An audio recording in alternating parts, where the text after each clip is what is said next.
Gece gündüz bu şehirde sokaklarda tehlike. Konuşurum kendi kendime. AP, Rolex, bad bitch, boss sex. Kaça havalı like hostess. Çatori habibi koskeş. Gireyim son kez, amiri don't flex. Şarya opmeci nonsense.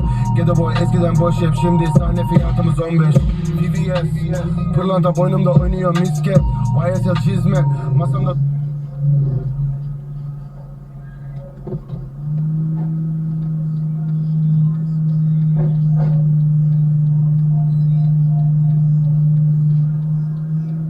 Hi, how you doing?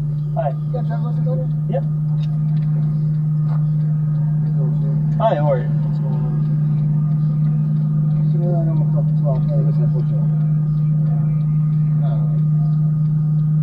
Alright, so the reason I pulled you over